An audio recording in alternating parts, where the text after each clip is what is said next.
पिछली बार हमने आपको उस 7 रातों के महाअंधकार की दहलीज पर लाकर छोड़ा था, जहां इंसानियत अपने सबसे बड़े इम्तिहान से गुजर रही थी। हमने यह सवाल छोड़ा था कि क्या 8वीं सुबह का सूरज एक नए युग का आरंभ लेकर आएगा, या फिर यह विनाश की लीला का केवल एक चरण था। आज हम उस दहलीज को पार करेंगे और भविष्यवाणियों के उन पन्नों को खोलेंगे जो साल 2027 के बाद की दुनिया का वर्णन करते हैं। एक ऐसी दुनिया जिसकी आज हम कल्पना भी नहीं कर सकते। तो सोचिए उस दृश्य को, 7 असहनीय रूप से ठंडी और भयावह रातों के बाद जब आकाश में पहली किरण फूटी तो लोगों ने उत्सव नहीं मनाया। उनकी आंखों में खुशी नहीं बल्कि एक अजीब सा खालीपन, एक गहरा सदमा था। वह सूरज वैसा नहीं था जैसा हम आज देखते हैं। उसकी रोशनी में गर्मी तो थी, पर वह एक थकी हुई, पीली और बीमार रोशनी थी, मानो सूरज स्वयं उस महाविनाश को देखकर शोक में डूब गया हो। जब बचे हुए लोग अपने आश्रयों से बाहर निकले तो उन्हें किसी जीत का एहसास नहीं हुआ। उन्हें जो दिखा वह एक मरी हुई दुनिया थी। हवा में बारूद, राख और एक अजीब रासायनिक गंध घुली हुई थी जो सांस लेना भी मुश्किल कर रही थी। दूर दूर तक जहां नजर जाती वहां सिर्फ विनाश के ढेर और खंडहर थे। शहर कब्रिस्तान बन चुके थे। धरती का भूगोल बदल चुका था। इस विनाश लीला से जो लोग बचे थे वे संख्या में बहुत कम थे। भविष्य मालिका के अनुसार यह संख्या हजारों में सिमट कर रह जाएगी। और यह वो लोग नहीं थे जो सबसे ज्यादा शक्तिशाली या अमीर थे, जिनके पास बड़े बड़े बंकर थे। नहीं, बंकर भी धरती के उस कंपन में समा गए। बचे थे वो लोग जिनका कर्म शुद्ध था, जिनकी आत्मा में धर्म का प्रकाश था और जिन्होंने उस अंधकार में भी ईश्वर पर अपनी आस्था नहीं छोड़ी थी। लेकिन उनका संघर्ष अभी खत्म नहीं हुआ था। वे शारीरिक रूप से तो बच गए थे, पर उनकी आत्मा पर गहरे घाव थे। कई लोग अपनी यादें खो चुके थे। कईयों ने बोलने की क्षमता खो दी थी। उनमें से कईयों को एक अजीब डर ने जकड़ लिया था। वे दिन के उजाले से भी डरते थे और रात के अंधेरे से भी, क्योंकि दोनों ने ही उन्हें असहनीय पीड़ा दी थी। पुरानी दुनिया की हर एक चीज नष्ट हो चुकी थी। अब केवल एक ही चीज का मूल्य था, जीवित रहना। और इसी संघर्ष से जन्मा साल 2028 तक धरती पर 2 विचारधाराओं का टकराव। एक तरफ वो लोग थे जिन्होंने इस विनाश से सीखा था। उन्होंने समझा कि अहंकार और अधर्म ही इस विनाश का कारण था। उन्होंने छोटी छोटी बस्तियां बसाईं। वे केवल घर नहीं बना रहे थे, वे एक दूसरे के टूटे हुए मन को भी ठीक करने की कोशिश कर रहे थे। वे ज्ञान के बचे हुए टुकड़ों को सहेज रहे थे। पुरानी किताबों, बीजों और औषधियों को बचाने की कोशिश कर रहे थे। वे सहयोग और करुणा को ही अपना धर्म मानते थे। लेकिन दूसरी तरफ थे वो लोग जिनकी आत्मा में बैठे राक्षस उस 7 रातों के अंधकार में पूरी तरह आजाद हो चुके थे। पुरानी दुनिया के क्रूर तानाशाह, भ्रष्ट सैन्य अधिकारी और वो चालाक अरबपति जो अपनी शैतानी बुद्धि से बच निकले थे, वे बाहर आए। उन्होंने इस महाविनाश को ईश्वर का प्रकोप नहीं बल्कि प्राकृतिक चयन माना। उनका मानना था कि प्रकृति ने कमजोरों को खत्म कर दिया है और अब यह धरती केवल उन जैसों के लिए है जो सबसे ज्यादा शक्तिशाली और निर्मम हैं। उन्होंने अपनी एक नई विचारधारा बनाई जिसमें दया, करुणा और धर्म को मानसिक कमजोरी माना जाता था। उन्होंने विशालकाय किले बंद शहर बसाए जिन्हें वे सुरक्षित क्षेत्र कहते थे, लेकिन असल में वे गुलामी के केंद्र थे।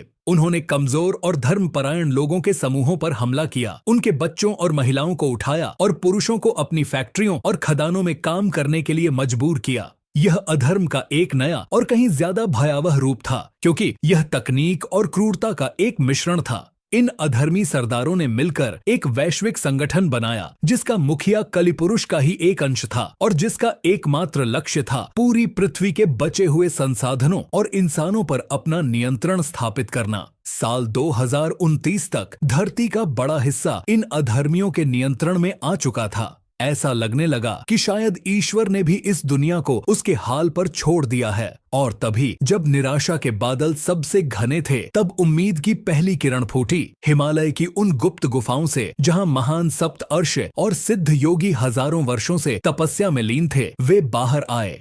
उन्होंने अपनी योग शक्ति से धर्मपरायण लोगों से संपर्क साधना शुरू किया। उन्होंने संदेश दिया कि निराश न हो, यह केवल अंतिम परीक्षा है। जिनके आने का वचन स्वयं नारायण ने दिया था, उनके अवतरण का समय आ गया है।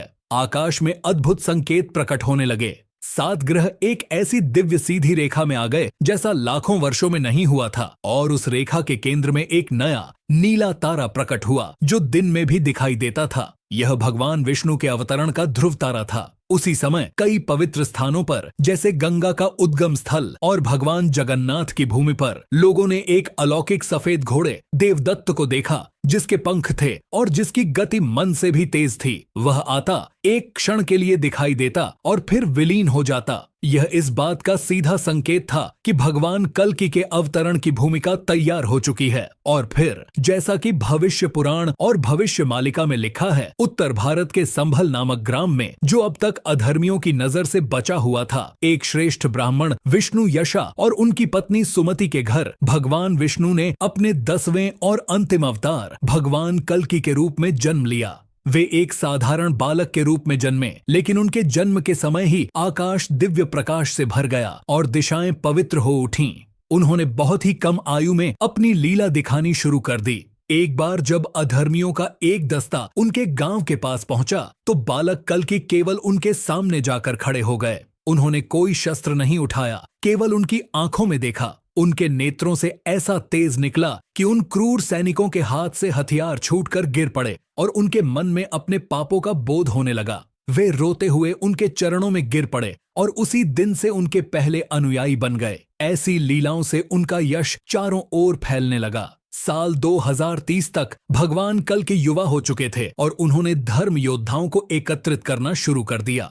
जब अधर्म के वैश्विक संगठन के सरदारों ने यह सुना, तो वे अहंकार में हंसे। उन्होंने अपनी सबसे उन्नत और विनाशकारी काल सेना को उस छोटे से गांव संभल को नक्शे से मिटाने के लिए भेज दिया और यहीं से साल 2031 में उस अंतिम महायुद्ध का आरंभ हुआ। यह युद्ध साल 2032 तक चला। यह केवल 2 सेनाओं का युद्ध नहीं था, यह 2 विचारधाराओं का युद्ध था। यह तकनीक का दिव्यता से, मशीन का मनुष्य की आत्मा से और अधर्म का धर्म से अंतिम टकराव था। एक तरफ अधर्मी सरदार अपने वातानुकूलित नियंत्रण कक्षों से रोबोट और ड्रोन सेनाओं का संचालन कर रहे थे, तो दूसरी तरफ भगवान कल्कि अपने सफेद घोड़े देवदत्त पर सवार होकर हाथ में अपनी दिव्य चमकती हुई तलवार लेकर स्वयं युद्ध का नेतृत्व कर रहे थे। जब काल सेना ने अपनी प्लाज्मा तोपों से हमला किया, तो भगवान कल्कि ने एक दिव्य कवच का निर्माण किया, जिससे टकराकर सारी ऊर्जा वापस हमलावरों पर ही चली गई। जब रोबोटिक सैनिकों की फौज आगे बढ़ी, तो भगवान कल्कि के शंखनाद की ध्वनि तरंगों से उनके सारे सर्किट एक साथ जलकर राख हो गए। भगवान कल्कि ने अधर्म के एक एक किले को ध्वस्त किया और उनके सरदारों का संहार किया। इस महायुद्ध का अंत उस दिन हुआ जब भगवान कल्कि का सामना अधर्म के सबसे बड़े प्रतीक कलि पुरुष के अवतार, उस वैश्विक संगठन के मुखिया से हुआ। यह युद्ध शस्त्रों से ज्यादा माया और चेतना का था। कलि पुरुष ने अपनी माया से भगवान कल्कि को भ्रमित करने की कोशिश की। उसने उन्हें ऐसे लोग दिखाए जहां कोई युद्ध नहीं था, जहां वह बिना रक्त बहाए राज्य कर सकता था। उसने शक्ति और अमृता का प्रलोभन दिया, लेकिन भगवान कल्कि, जो स्वयं नारायण थे, उसकी माया में कैसे फंस सकते थे। उन्होंने अपनी योग माया से उसके सारे भ्रमों को नष्ट कर दिया और उसे उसका असली घिनौना स्वरूप देखने पर मजबूर कर दिया। अंत में भगवान कल्कि ने अपने सुदर्शन चक्र का आह्वान किया और एक ही क्षण में कलि पुरुष का सिर धड़ से अलग कर दिया। उसके मरते ही धरती पर से अधर्म और पाप का अंतिम अंधकार भी समाप्त हो गया। इस विजय के बाद साल 2032 के अंत में भगवान कल्कि ने धर्म की पुनः स्थापना की। उन्होंने एक नए युग का आरंभ किया, जिसे सत्य युग कहा जाता है। उनके राज्य में पृथ्वी फिर से स्वर्ग बन गई। सत्य युग में विज्ञान और अध्यात्म एक हो गए। तकनीक बाहरी ऊर्जा पर नहीं, बल्कि मनुष्य की आंतरिक चेतना की शक्ति पर चलने लगी। विशाल विमान, जिन्हें विमान कहा जाता था, ध्वनि की गति से चलते थे, लेकिन ईंधन से नहीं, बल्कि चालकों की संकल्प शक्ति और वैदिक मंत्रों से। नगरों का निर्माण वास्तुशास्त्र के उन गूढ़ सिद्धांतों पर हुआ जो प्रकृति के साथ सामंजस्य स्थापित करते थे, जहां भवन श्वास लेते थे और ऊर्जा उत्पन्न करते थे। मनुष्य की औसत आयु कई हजार वर्षों की हो गई और वृद्धावस्था का अर्थ ज्ञान और सम्मान होता था, न कि रोग और पीड़ा। लोगों के बीच संवाद के लिए भाषा की आवश्यकता कम हो गई, क्योंकि वे एक दूसरे के विचारों और भावनाओं को सीधे चेतना के स्तर पर समझ सकते थे, जिसे आज हम दूर संवेदन कहते हैं। शिक्षा का अर्थ केवल जानकारी इकट्ठा करना नहीं, बल्कि अपनी आत्मा के सत्य को जानना था। कोई बैर नहीं, कोई द्वेष नहीं, कोई लोभ नहीं, कोई अपराध नहीं। चारों ओर केवल प्रेम, शांति, सद्भाव और भक्ति थी। अपना अवतार कार्य पूरा करने के बाद भगवान कल्कि ने कुछ वर्षों तक राज करके धर्म की नींव को मजबूत किया और फिर वे वापस अपने परम धाम वैकुंठ को लौट गए। तो मित्रों, यह महाविनाश और नवनिर्माण की गाथा हमें एक गहरा सत्य सिखाती है। यह धर्म युद्ध केवल भविष्य के किसी मैदान में ही नहीं लड़ा जाएगा, यह हर दिन हर क्षण हमारे मन के भीतर लड़ा जा रहा है। हम अपने कर्मों से, अपने विचारों से, अपनी वाणी से हर पल यह चुनते हैं कि हम धर्म की सेना का हिस्सा हैं या अधर्म की। भविष्य मालिका की यह चेतावनियां हमें डराने के लिए नहीं बल्कि जगाने के लिए हैं। यह हमें अवसर देती हैं कि हम समय रहते संभल जाएं और अपने भीतर उस प्रकाश को इतना प्रबल कर लें कि जब अंतिम अंधकार आए तो वह हमें छू भी न सके। यह हम पर निर्भर करता है कि हम उस सुबह का हिस्सा बनना चाहते हैं या रात के अंधेरे में खो जाना चाहते हैं। चुनाव आपका है, क्योंकि समय अब किसी की प्रतीक्षा नहीं करेगा। इस 2 भाग की यात्रा में हमारे साथ बने रहने के लिए आपका धन्यवाद। हमने भविष्य मालिका और अन्य ग्रंथों के आधार पर काल चक्र के अंतिम चरण को समझने की कोशिश की। यदि यह ज्ञान आपके हृदय को छू गया है और आप ऐसी ही सनातन ज्ञान की गहराइयों में हमारे साथ उतरना चाहते हैं तो त्रिकाल ज्ञान परिवार का हिस्सा बने। चैनल को अभी सब्सक्राइब करें ताकि आप कोई भी महत्वपूर्ण जानकारी न चूकें। इस वीडियो को एक लाइक देकर हमारा मनोबल बढ़ाएं और इसे अपने प्रियजनों के साथ साझा करें, क्योंकि ज्ञान बांटने से ही बढ़ता है। मिलते हैं अगले वीडियो में एक नए रहस्य और नए ज्ञान के साथ। तब तक सतर्क रहें, जागृत रहें। जय श्री कृष्ण।